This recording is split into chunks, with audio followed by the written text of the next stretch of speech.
Perfect. Good afternoon, everyone. Welcome to today's session. As you probably all know, I'm Nirvan Gandhi, founder of Applicant-X, and I have today with me a very special guest, Divyanshu. I have known Divyanshu Oh, since now probably more than a year. We have worked on multiple applications together last year. He's currently in India, but is planning to join INSEAD very soon, probably in the January batch, right? But I don't want to reveal too much about Divyanshu. I'm going to give him the chance now to introduce himself and set the stage. Divyanshu, if you could just walk us through your background in terms of your professional background, sure. right? What you're doing right now, where are you planning to go, exactly, how did you plan everything together, right? Applying to schools and all. Just walk us through that, everything, please. Sure. Thank you, Nirvan. And first of all, thank you for giving me this opportunity. And to everyone, congratulations and like all the best for making the decision to pursue an MBA. And if you are working on the application and everything, I think it's a very good step overall, uh, which is going to boost your professional career. So first, kudos for that. So a little bit about my background. So I have completed my engineering from NIT Jaipur back in 2015, and post that I have been continuously working in healthcare consulting industry. So I was first working with ZS for about 6.5 years, and then I joined IQVIA, and I'm here for past 2 3 years close to. So in all, I have over 9 years of experience entirely in healthcare consulting. As Nivans just told you, like I will be joining INSEAD in their batch in the January, so their 25D batch. So just would like to add like the reason for me like at this stage, like I have 9 years of experience, still I'm going to pursue a full-time MBA. The reason is that I wanted some level of global exposure. So my entire career has been in India, and I'm looking forward to moving to a different country, trying to see and meet people coming from different backgrounds and understand from their professional journeys, and then getting to build that network so that I can improve my career or I can take it to the next level from there. And the second one was my entire experience has been very limited to or very focused to a particular field. I want to broaden my expertise and the knowledge, and that's the second critical reason. And I'm sure like you all must have all your different reasons why you're pursuing this. But whatever those are, like stick. And congratulations for selecting this. You know, over Perfect. to you. Perfect. Thank you so much, Divyanshu, for that introduction. I think we have a good grasp on what your background is. But I just want to go little bit further into the timeline. I think you applied to multiple schools even in 2020, right? Yes, If I yes, remember correctly. yes, yes. And I That's think you applied to a bunch of them, and I think you were rejected in all of them, if I'm not wrong, right? And then that's you correct. applied again in 2023. So can you just tell us what changed between your first applications and between now? Of course. So yes, that is correct. So I initially appeared gave GMAT in 2019. So I was Mhm. preparing for 2020 cycle of admits. My GMAT initially it was 700. I was very selective, so I just applied to ISB, Oxford, and Cambridge. That's it, just three schools, and I could not convert it into the I did not even get the interview invite from any of these institutes.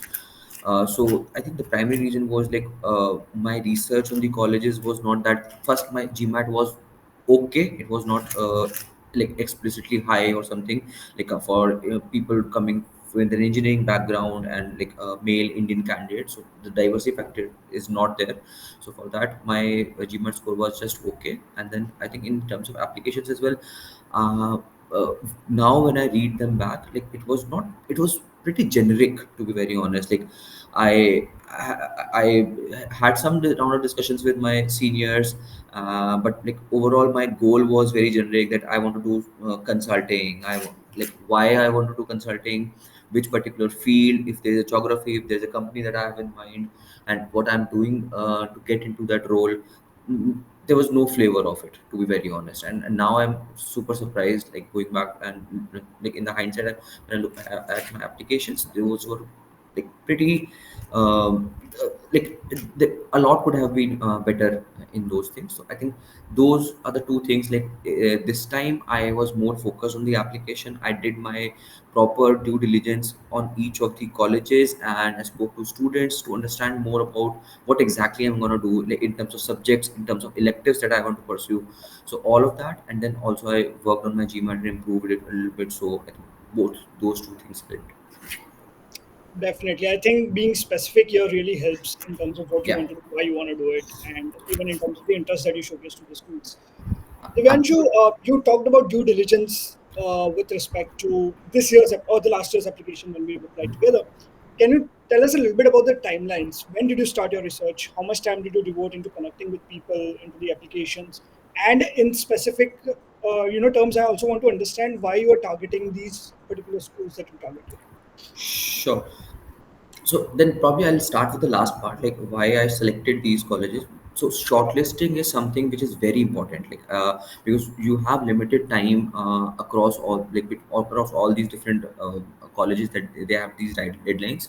And just I would highly recommend that focus on your main colleges, at least try and apply in round one or round two, so that again, like your time is shortened in that sense as well. uh, I think, if I remember correctly, Niran, we spoke sometime in April, I guess, and you suggested me to focus on my GMAT. Correct. So for that period, I was not looking into colleges at all. But once I was done with my GMAT, then I started sometime, I think in July, if I'm not wrong, which I would now, I would say it was slightly late because I missed a couple of deadlines. So I got to apply to. So I think I missed INSEAD's deadline as well, the round one, round two that I was targeting. So I would say start slightly early as possible. I would say, because you can go as much deep into the college's network, into what kind of things you need to, like, to go to that college, or what exactly you want to get away or take away from that college. So I think a lot of time should be spent on that. Now once my GMAT was done, then I the shortlisting was mostly dependent on, one, like what is my geographical preference. Second was the tenure of the MBA. So for me, given I already have 9 years experience, I wanted to pursue something which is not a 2 year extensive course. So 1 year program was something I was really happy with. And then geographic sense, I was looking in the European area or UK area specifically, because I have a wife, and I was like, I am not very comfortable with the visa processing and everything for US. So US was never my target, like both for the 2 year program that they have, and then the visa issues that we have. But I'm sure, like for most others, the visa won't be that much of an issue. So that is the second one. And third one, absolutely, like the kind of placements, the kind of exits that people are getting from that college. So I think that is very important, like what your background is, and based on that, what you want to pursue, like post MBA, what do you have, what are your long term and short term goals, and like which college particularly helps in those fields. For example, if you are looking to specifically go into consulting, so I would suggest go for INSEAD or IESE in these areas, or absolutely LBS. But if you are looking for something, if you're open to consulting as well as some other product management roles, so I think HEC also gives a very good option. So it is good in consulting, but it is very good in other kind of roles as well.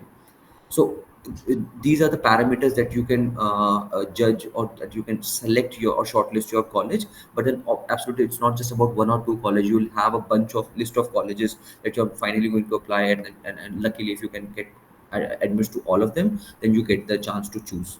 So I would still suggest, like, don't go with an extensive list of 10, 15 colleges directly. Start with, like, probably two, and you've heard it at most of the platforms as well, or you have read it, but it's mostly that you should look for two dream colleges, but then there should be some practical colleges as well, which can give you some security towards the end. So I think a good mix of strategy while shortlisting colleges is very important. So that, I think, Niman, that answered your first, the Definitely. last question, right? It does. It Okay. does. So now, how much time and what was the due diligence, and how, whom did I connected? So see, do spend like I think that this entire process is very unique and very important. Like you have to understand each and every aspect of the college. So spend whatever amount of time you require to understand that. Make notes, make lists, like what is the tenure, what kind of students have, like you'll find the list of students and their profiles, like the last year admits on the website. So go to their profiles, go to LinkedIn, search for them, and see what kind of background these guys have.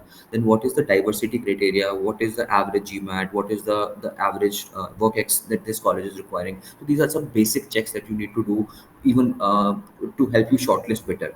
Then the second part is like now go into what is the exact, what how your life is going to be in that college. So you need to start manifesting and connecting yourself, like as a student, as a prospective student to that college. So for example, this will be the tenure of, like, probably it could be 16 or 18 months for LBAs, it could be 16 months for HEC and ISE, it could be 10 to 12 months for INSEAD, right?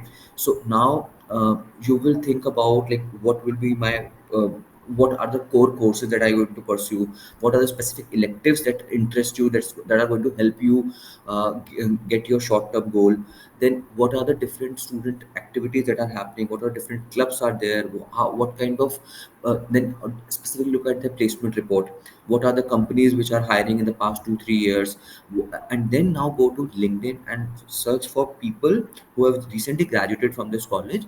And then also look at people who have graduated in the or who have taken a job in the similar industry or similar role that they have get, or they've gotten into. And then specifically mention what kind of role. And you have to be very sure, you just cannot say that I want to become a product manager, but you see very less number of people, or close to no people are getting such role after that college.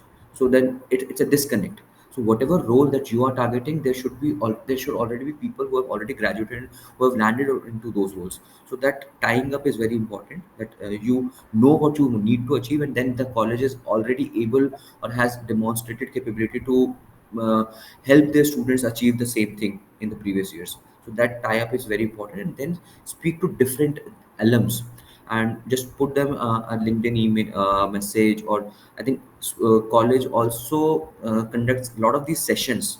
So do attend those sessions. There's always a one or two alums or current students who join those sessions. So you can ask your questions there. You can connect with them afterward. They'll share their email ID so that you can schedule one-on-ones. So I think in this regard, all these colleges, like all the ones that we are talking about, and the others one I'm sure, like which I applied to, the people are very generous and they are very supportive in that manner. So if you just ask them very politely, like, hey, you know what, I'm a prospect candidate, I would like to pursue my MBA from this college, I want to know something, and then just let me know if there's a good time.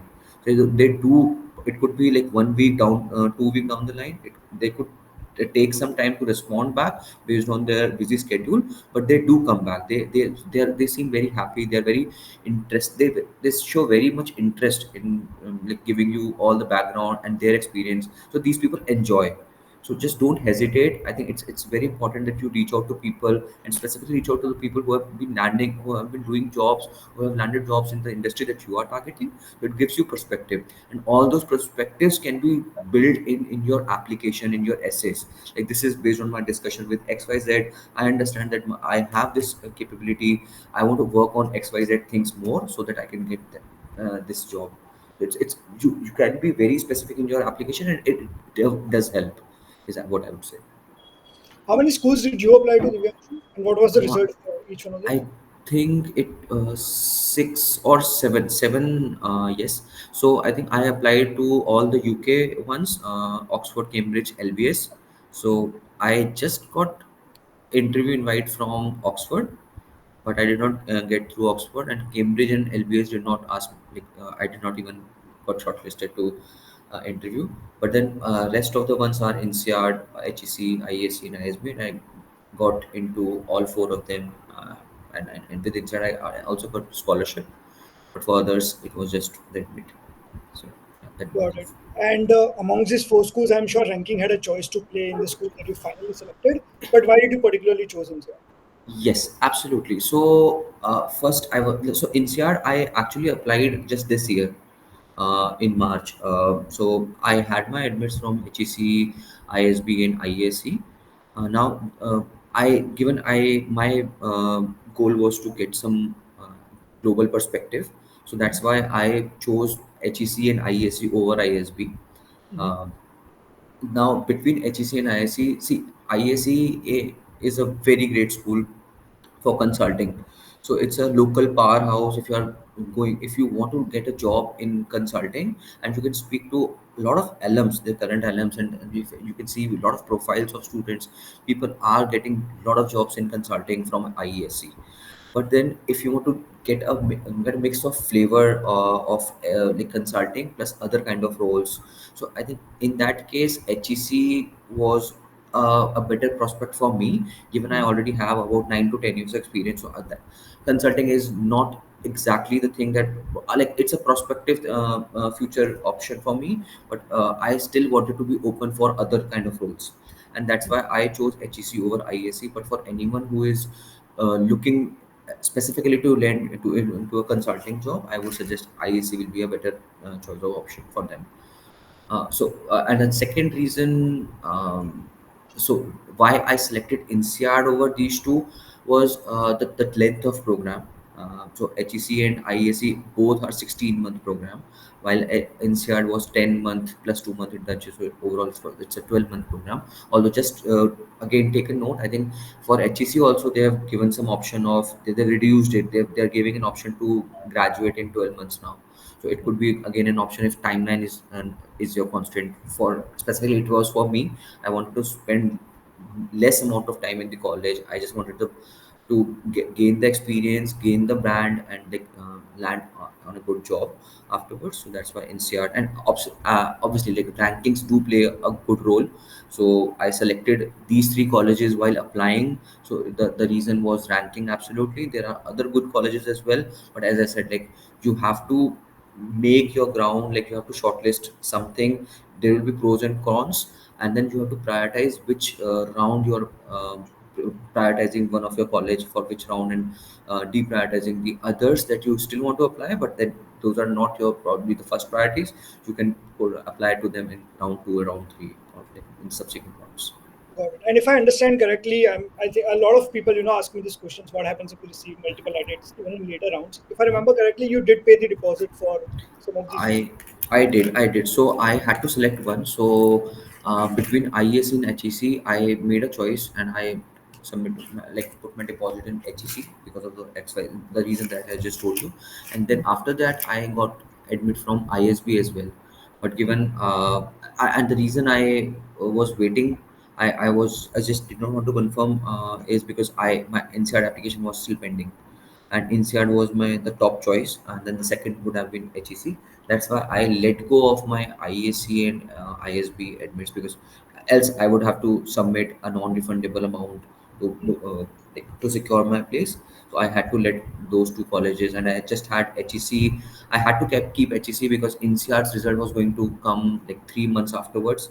HEC definitely was not going to delay the process for that amount, for that period of time, and that's why I had to put the deposit to HEC. And then once I got the because with INSEAD, you cannot be certain Mhm. like whether you are going to get a college or not. And then for me, it was already 9 years and experience, so I just wanted to join my MBA this year. That's Got why I it. had to put the deposit in HEC, and like till date, I have not received anything back. I've tried to negotiate with them, but it is their policy. You'll find that in most of the colleges, this is the policy. They are not going to return you the initial deposit under like regular circumstances. Got it. So Got it. And with INSEAD, I also understand that you received a scholarship, right? Can you yes, yes. just talk about that process? How did you approach it? Did you do something different to get it? How was that experience? I think scholarships, like again, I'll tell you my experience, and I'll tell you what I believe, like based on what I've heard, and like what I've been hearing from the different my batchmates as well. So I think it highly depends upon your GMAT score. And then the second one is the diversity, the kind of diversity that you are bringing. So the scholarship essay should mostly talk about what you are bringing to the table, like why you are a very important candidate for that entire batch. And believe me, like when I say this, like all the batchmates or like all the entire cohort is being selected because of one or two of their qualities. Like they will select, for example, they want to they want to create a group of diverse people. So it could be based on nationality, it could be based on the kind of background that you're coming from, kind of career choices that you have made so far, what are your career prospects in the future.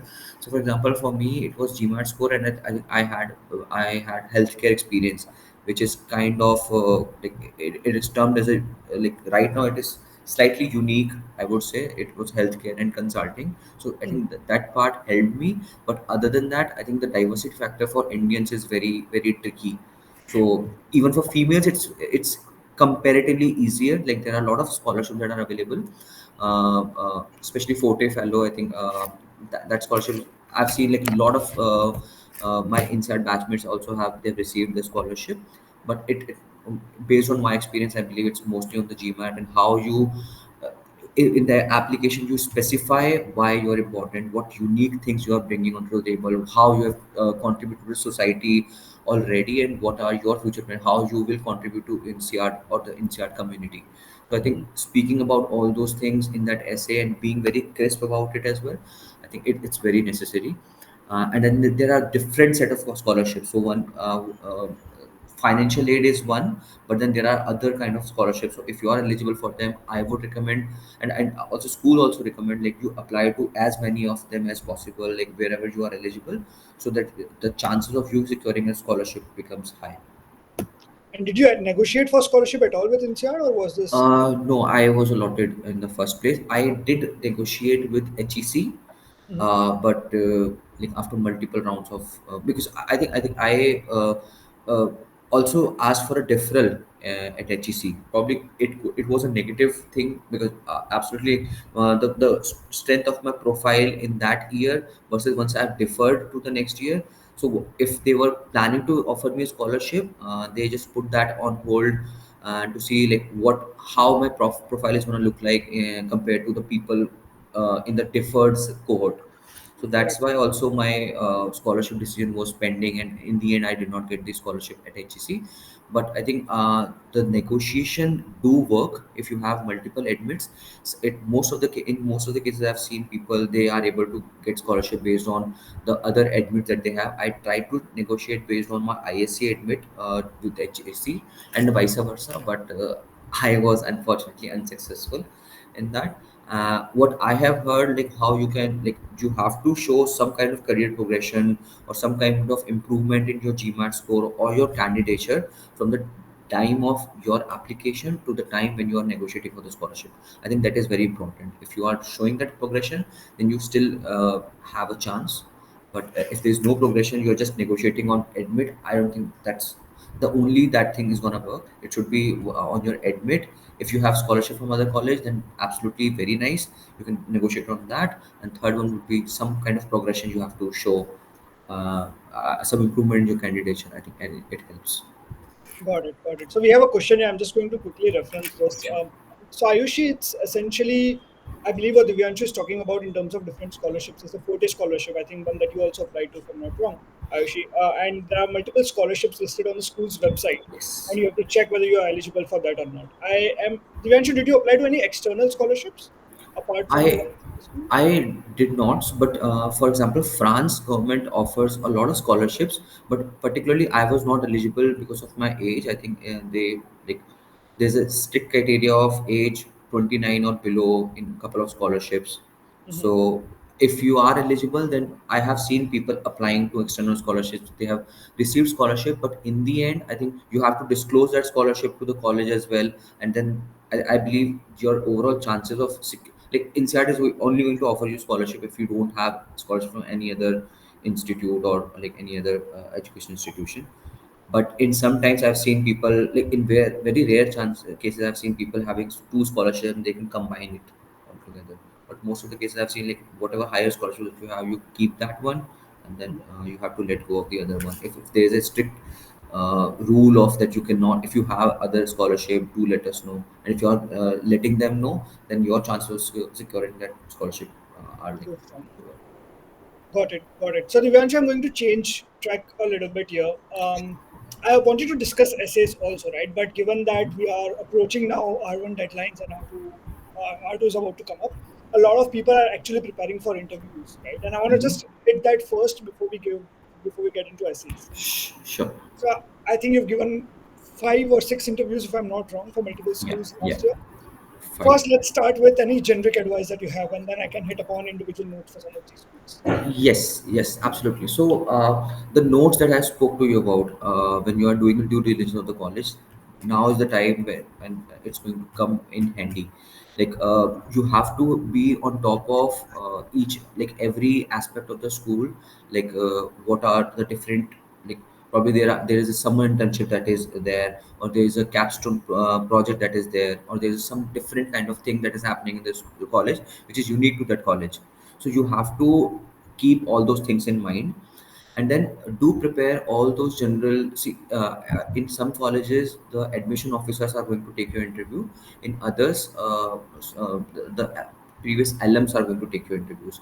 In some colleges, and I'll speak to you about specific colleges as well, but in some colleges the idea is that the profile is being shared with your alum interviewers, but in some other cases you are only supposed to share your resume. So they are not aware of your background and everything. So there are different kind of interviews that are happening is what I just wanted to cover with this information. Now the general advice would be to prepare all your basic questions, and it is mandatory. Like that's how your every interview is going to start. Like a brief round of introduction of yourself, then the could be like what are your future goals, short term and long term, how is this college going to help you, why this college, and like why MBA at this time. So these are 5 6 basic questions. You'll find every all of the websites, and everyone is going to mention this, that these are very important, and these are literally important, because this is how you start building that connect, and then all your answers lead to the subsequent questions. And most of the cases that's what going to happen, because alum are not going to spend a significant amount of time looking at your profile. Even if they get prior to your interview, they'll be looking at probably just 15 minutes before the interview, or just right away when you are discussing. So most of their subsequent questions will be derived from what you are answering. So you have to be very crisp in that. And then I think a lot of techniques that Nirvan shared with me, he'll be sharing with you as well. That the body posture, it definitely helps. You have to continuously look in the camera. The level of your laptop is also important. The kind of body uh, posture that you have is important. Then the length of the question, the length of the answers is very important. You need not to bore, and you have to understand the body language of the interviewer as well. In most of the cases, they will be on the video call, so you have to understand that the answer that you're putting to a question is not lengthy, is not more than 2.5 minutes, and the person is actually interested in learning more about it, or if he is like he's lost interest, and you need to complete your answer as soon as possible. And then just the last generic thing, like you have to, your answer should be very structured. Like in the first, you have to tell them what you are going to talk about. And I think it could be, it could it is my experience, so there could be different techniques of approaching an interview. This was mine. Like you have to first tell, like start with, okay, for example, why, particularly why MBA or why INSEAD. So my answer would start from like there are three reasons why MBA I'm doing, what three primary reasons why I'm doing MBA, so that they are aware that there will be three different categories. It should not be like you have started, okay, this is also my reason, this is also my reason, and then you have a list of 6 7 things where the last one is just the brand name is there, and I like the college campus or something. So it should not be that vague. It should be very focused, very specific to the college, and should be true as well. Like it should not be like you are using a generic line from some different college and you're applying to the interview of this college. So it should be like why specifically these three qualities of the MBA program, or five qualities and then in the end you have to summarize. Could be a quick one line summary or something, but it should look that your answer is complete. So between these two lines your answer should be structured, is what I like how I approached it. Got it. Got it. Perfect. Thanks for that, Divyanshu. And I think I've also stressed upon this structure is really important. It really Yeah. brings the clarity out It, during the it, it interviews. is, it is, it is. So you'll see, like, if your interview is not going great, you'll see the body language of the person sitting in front of you. And if you look back, like if you are taking notes, mental notes, and then if you, after in hindsight, when you look back, like what went wrong or what went right, you would automatically understand like which answer could have been shorter and which answer was like super lengthy and everything. So you have to learn from your mistakes as well. And then I would say you don't have to like write down all the answers already. You just have to, but still you have to write down the major points that you want to cover for all these general questions, like one your strength, one your critical project, one your failure project. You should have a story in mind, like this is the project that I want to talk about. But then you don't have to write a script to it, else it will look very robotic. You don't have you, that converse. It should be a conversation. It, and in most of the cases these interviewers do not grill you at all. It will be more like they want to know you, they want to know, understand what is in you, except for your application, what you have already, what they already don't know about you. This is the time when you can give them. Your communication will be tested, of course, like how structured you are, how fluent you are. But then mostly it's like how interesting you are as a person to like converse, like what are you going to bring on the table to the college, whether I would like to see you as as a student. So there's I also heard like a lot of these LMs, the forms that they fill for every candidate. There's a question where they have been asked like, if given a choice, would you like to be have this particular candidate as your batchmate or as a classmate? So there should be some learning element that you should bring, like this is my background, this is what I have been doing, this is what I'm expert about, so that they feel interested towards that field. They definitely are going to ask more questions about it, so which gives you, puts you in a very comfortable space as well. But I think it helps. So trying to get that conversation out is very important. It's not about the answer that you are giving, it's how interested you are keeping that person, how you are able to communicate or your ideas. It is very important. I'm sorry, Nevan.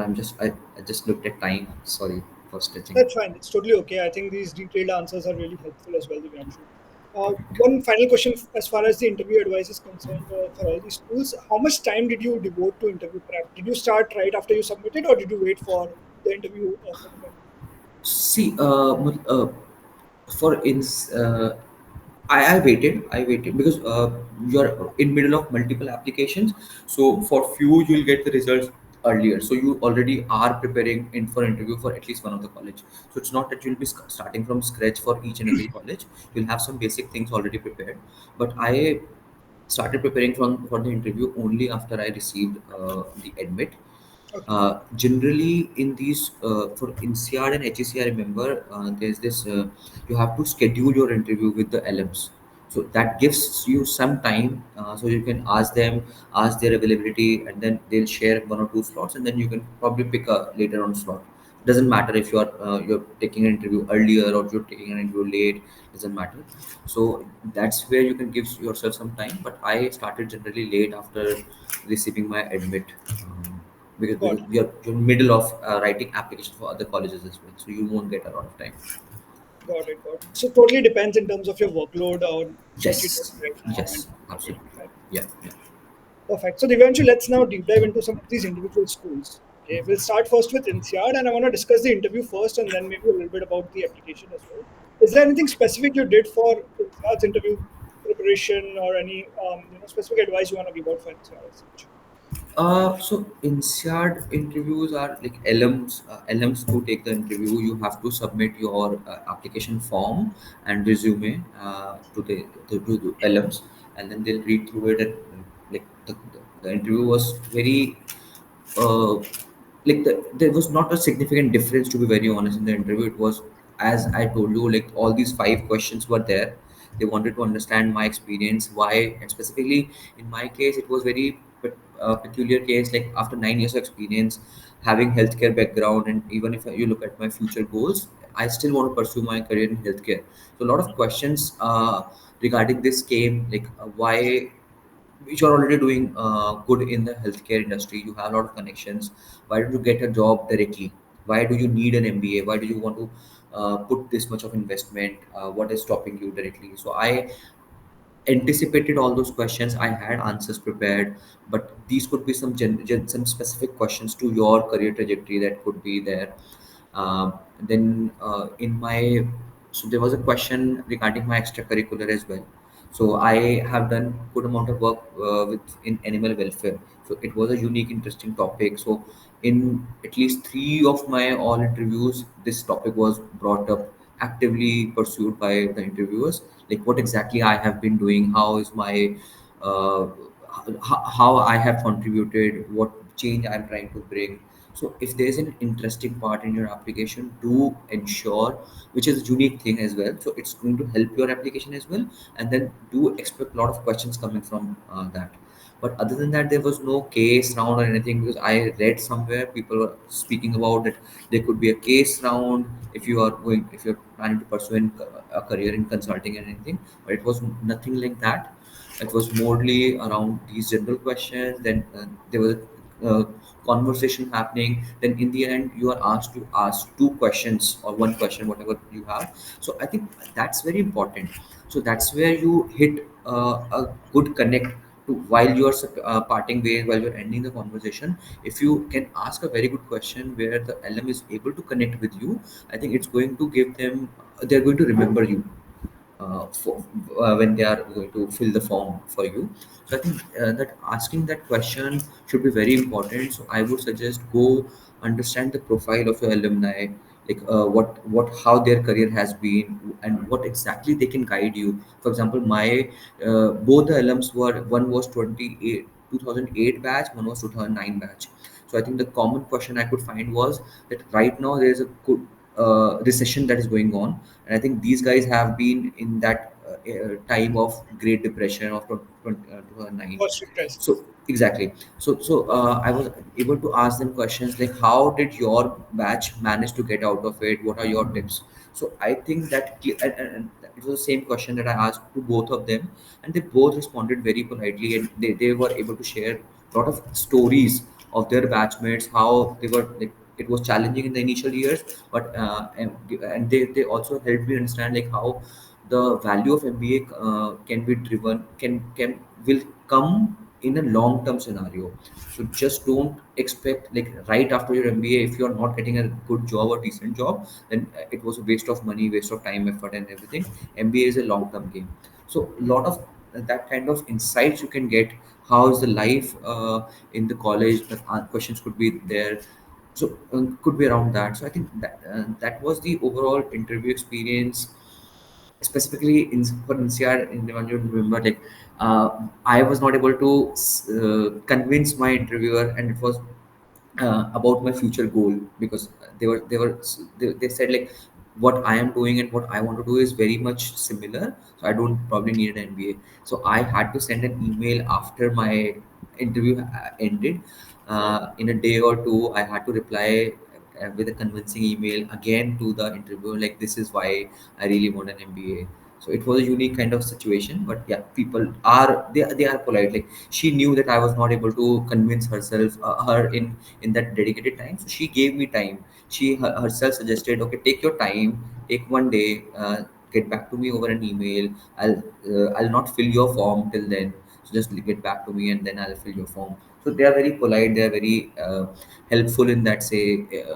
They will understand your like what you are currently doing and how actually, because they have been through this journey. So do understand that you cannot fool them around. You Right. They have lived this journey already, and they are experienced, they have been taking interviews. So it's always important that you are being, you're coming out like in a true sense. You need to just mention whatever your right story is, and you, even if there's a failure story, just supplement it with the learning. It's okay to even have a failure story in the projects and everything, but till the time you're able to showcase, learn something out of it, and you are able to showcase it, I think you are good to go. I think that was about NCR. Yes. Definitely, I think that was a very unique situation when they asked you to Yeah. I generally have not seen something like that. But I think every Yes. time there's something or the other unique Correct. happening. I Correct. think eventually turned out good for you. So good. Yes. Perfect. Coming to the other interviews also, let's just wrap this up. With HEC, you had a presentation, right? Which is what I Yes. think was different compared to INSEAD. Can you just Yes. talk a little bit about that? How did you approach it? Yes. So for HEC, again, LMs are going to take your interview, and then when you are scheduling the interview, you have, or just before the interview, you have to share a presentation, and then you have to, in the initial 15 minutes, the discussion should happen around that presentation. So see, it is mostly what I believe what they're going to judge is one, your communication, second, how structured you are in your thoughts, and third, like what is the depth of knowledge that you have about the topic. I think these were the three only parameters. It was not very much related to directly to the MBA. So you can choose any topic of that sort. For example, and I would personally recommend choose some. Like I have seen people choosing different kind of, like I after speaking to my batchmates, I have seen people using a book that they have read. They've created presentation out of it. So there have been unique instances, but I personally would suggest don't those are exceptional cases, I would say. Like generally what I would still recommend, like choose a topic that is related to you, that probably that is something unique that you have been doing. I chose my commitment to society, or my volunteer work as my topic of choice, and I created a presentation out of it. So if that is something you want to talk about, or if there's a project, and not, I won't say just go deep dive into the project and talk about the financials of it and everything, but probably the learning experience or something. So you, the presentation could, to be honest, could be about anything and everything. Not more than 4 to 5 slides are required, but I think 2 to 3 slides. I even not sure if it was 4 to 5 slides. I remember making 2 to 3 slides, I guess. But you should be very clear in your message. And again, they're not going to judge you on the kind of presentation that you have developed, but it should again not be a class 5, class 6 wala presentation. It should be okay, decent enough, should be professional, and then you should be able to present your thoughts, and try and make sure. I actually inserted a video in the presentation, so it helped them engage and understand the topic.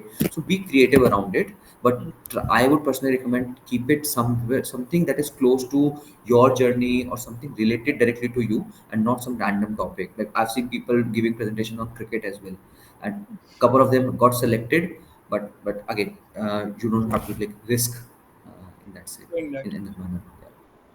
Got it. Got it. Did you do the same presentation for both the interviews Yeah, and yeah, it's yeah. I think that's what they also suggest. You just have to create one presentation, and then I think HEC was the college where they don't share the profile with the interviewers. If I'm not wrong, you can check. So you just have to share the presentation and then your resume. So they are not aware of your background, your application, your Gmail they've score. started sharing with this year onwards? I think last year Okay. they did not. Okay. Probably yes.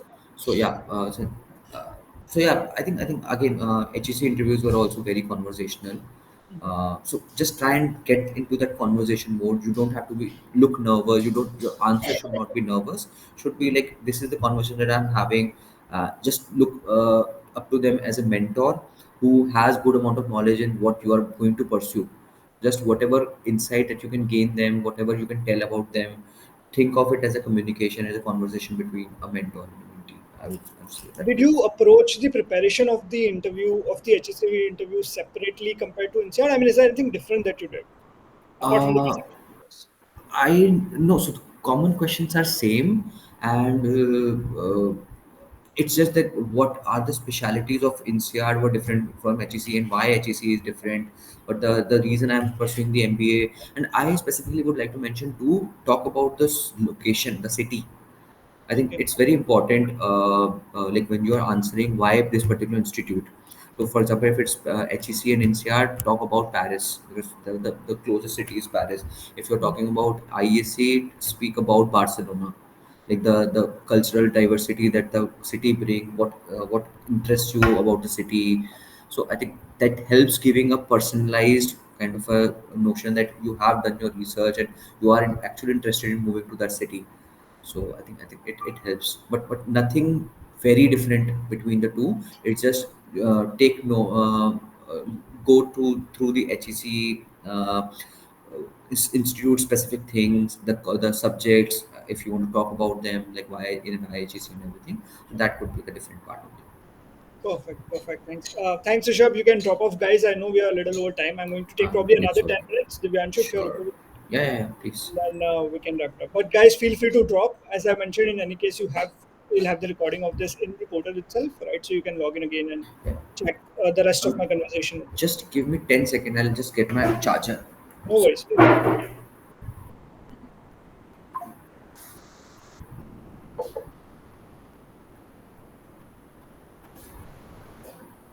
And guys, if you have any other questions as such as well, feel free to just write it in the chat box. If I can cover it during the conversation, I'll do it. Otherwise, we can just keep it at the end. Okay, good. Perfect. So, Divyanshu, now coming to IESE, right? I understand that there's an assessment that they and a case that they ask you to solve. Can you just walk us through what all is involved in Absolutely. the process?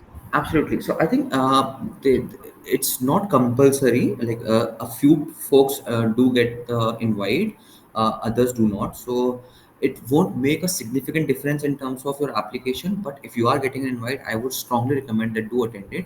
So what it gives you is a very live uh, idea of how the class is going to happen or how the class is going to look like. Mhm. So they'll give you a case, you can read through it, you can make notes out of it, you can do some calculations, there'll be questions in the end. And then when you are solve, and it's not a question answer kind of a thing. Assessment day is basically there's a professor who is helping you solve that case.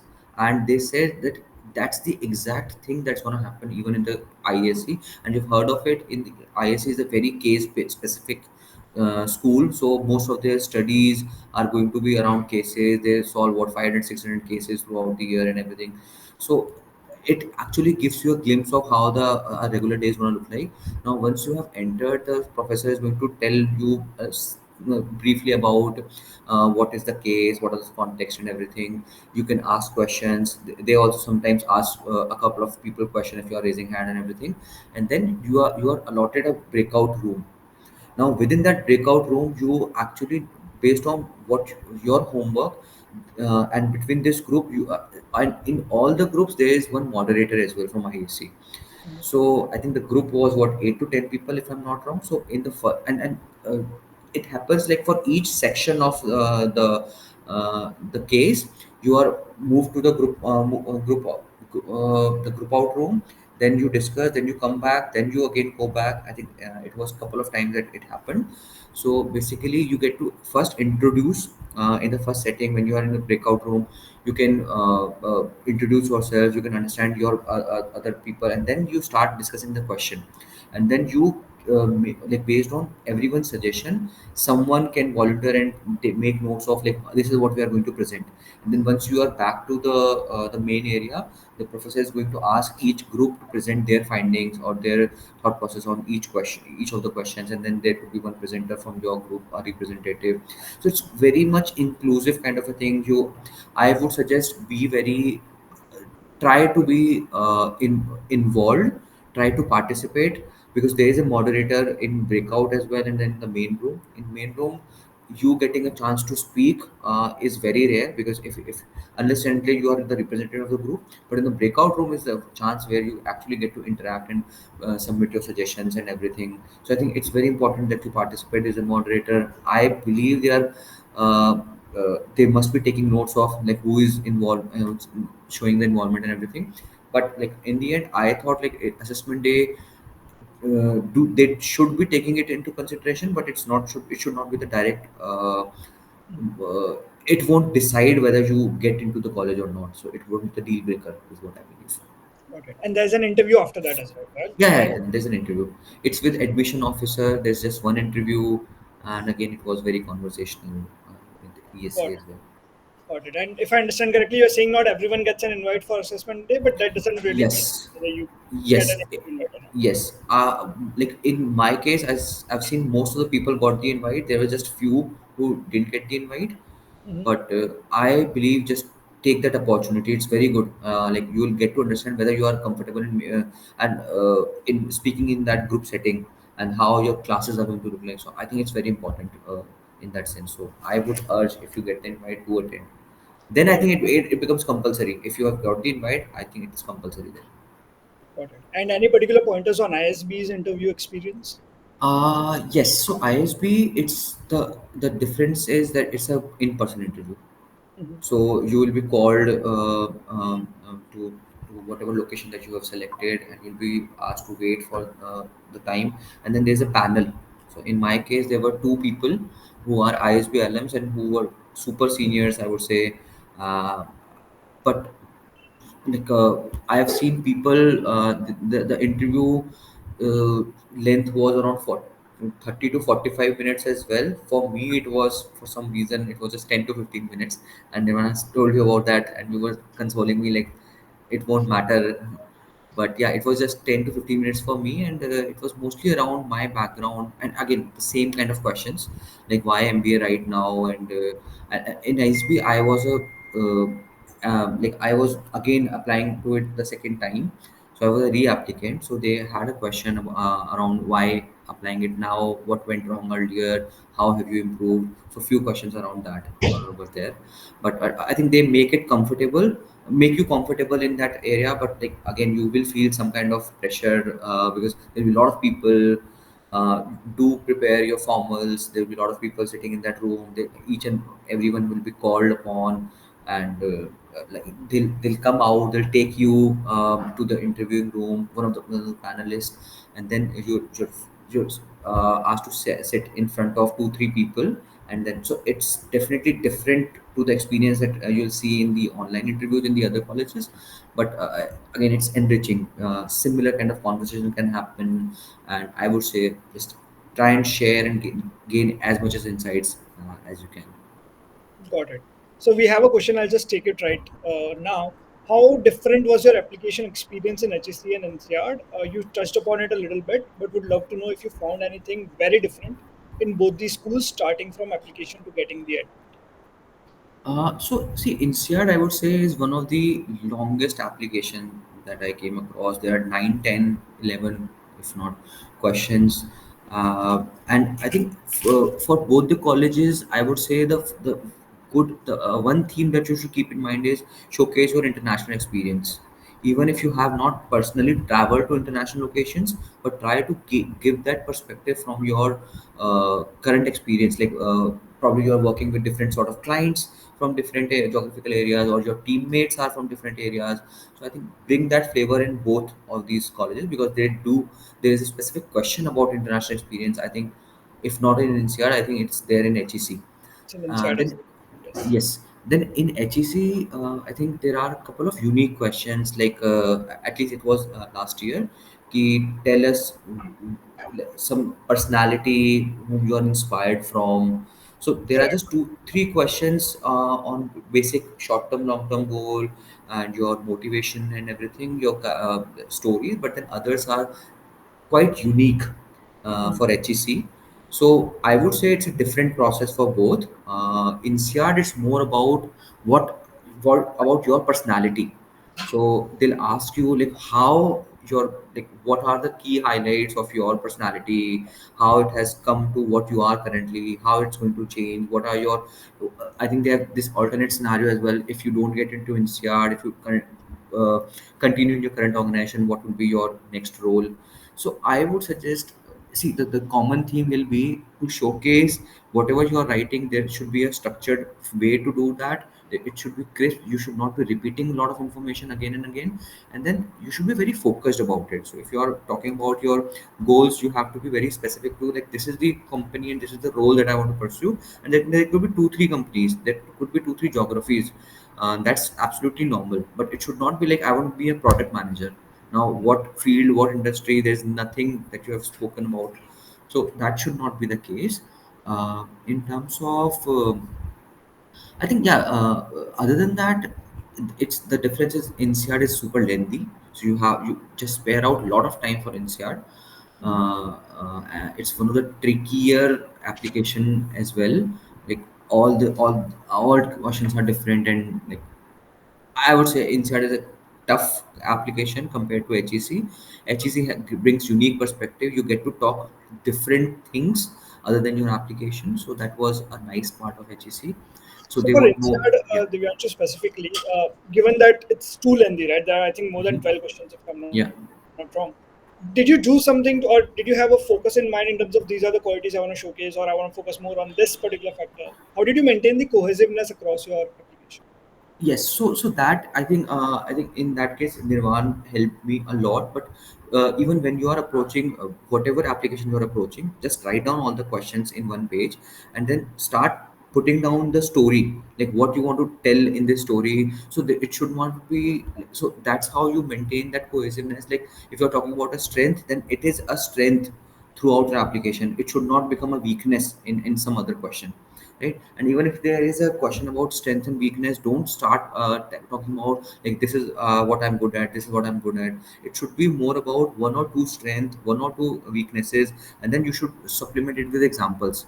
Like, okay, I am persistent, then why? This is the example story where I was persistent enough and everything. So Hmm. I think it helped. But I think overall INSEAD's questionnaire that they have designed, it's in a way that you start talking about what you have been doing, how you have gained this personality that you are currently, what you want to do in future, how you're bringing, what you're bringing back to the table. So I think it's already in a story that they ask all the questions, but it's very important for you that you do initial iterations, like this is what I want to put in each of these stories, so that stories are also not getting repeating. You're giving them different flavors and unique flavors in all your answers, and yet it delivers the same image of you. Got it. Got it. Okay, so Divyanshu, we don't have a lot of time, so I don't want to focus now on all the schools. Maybe I'll just ask you a couple of questions from INSEAD and HEC, right? And we can let ISB and ESA for maybe one of the next conversations that we might have. Sure. But just focusing on INSEAD, right? There are a lot of, I would say, unique questions that they have, right? Mhm. And some of these are, for example, there's a question on failure, right? Mhm. Mhm. Exactly, consider a situation where you fail to achieve an objective, and then there's a question on what would you, essentially do if you were to remain in the same company instead of Yeah. going to business school. Yeah. Can you just talk about your approach to these questions as well? Absolutely. I think that second question is very interesting. I'll come to that.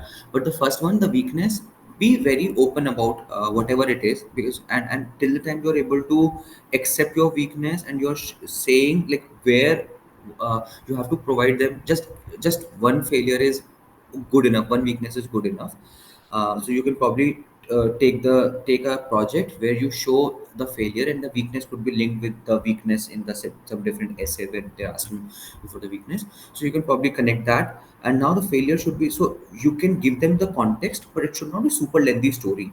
So more the effort should be spent on, in the hindsight, what you could have done differently, and what are your learnings and how you have improved them, or how you're currently working on to improve them. And then these could also relate in your LOR. You can have a discussion with your recommenders as well, so that the different the flavors are somehow overlapping. I won't say same, but overlapping. So that is how I approach the failure story. And then the second one was, sorry, if you continue to be in the same organization. Instead of Yeah. going to So business. so again, give a very honest portrayal of what is going to happen if you don't get to do an MBA. But do also, within the same question, do also mention like how MBA is important. Like even if you don't pursue an MBA, you are in the end ultimately going to achieve your goal. So the goal is agnostic of whether you are going to get an MBA or not. So even if you are continuing in your current role, you will still land up on the same goal. However, it might take you some more time to reach to that goal. So MBA is just going to accelerate that process for you. So I think that was the idea behind. So I linked towards the end. I also linked like even if I don't get an MBA, I'll continue to do this kind of progress, and I'll finally reach my goal. But if I do the MBA, then they also mention the benefits of the MBA, how it can help you accelerate into that process. So I think that's the entire structure of the essay, I would say. Got it. Got it. And similar, unique questions for HEC Paris as well. For example, there was a question: imagine a life entirely different from the one you lead. Yes. What would it be? How did you approach that? So yeah, so now here you have to wear your creative hats. So So I think Nirvan did help me in this. So it's always confusing, like whether you are talking about what you would have, like what you want to do or something.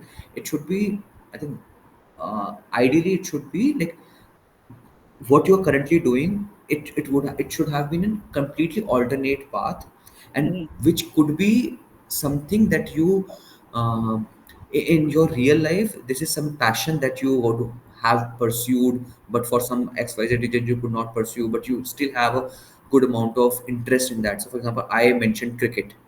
So I Mhm. spoke about like in an alternate life, I would have been a cricketer. I could have done X, Y, Z. So you can be as creative as possible. It's a completely hypothetical story, but Mhm. again you have to mention that the core values that you have displayed in your real life would also have helped you in your alternate life. So I think that's the tricky part of this essay, that it's completely alternate life. You have to think from that angle, that you are now a cricketer, what how your life is going. So that should be the story, but do mention the strength and the core values that you, for example, teamwork, it's going to help me in the real life as well, and it would have helped me in that alternate life. So some kind of themes that you can add while mentioning this story. Definitely. And then there's another question, which is, I think there are three prompts, which is what monument or site would you Yeah, visit? Certain yeah. books or movies, or what figure do you most admire? How did you approach that? So I think, like again, I think again, I'm not very sure if I'm right. What they want to understand from you is how, like how you approach a different topic, and how you communicate your story, how interesting you can keep it, and then how crisper and structured way you can present it, and what are the learnings.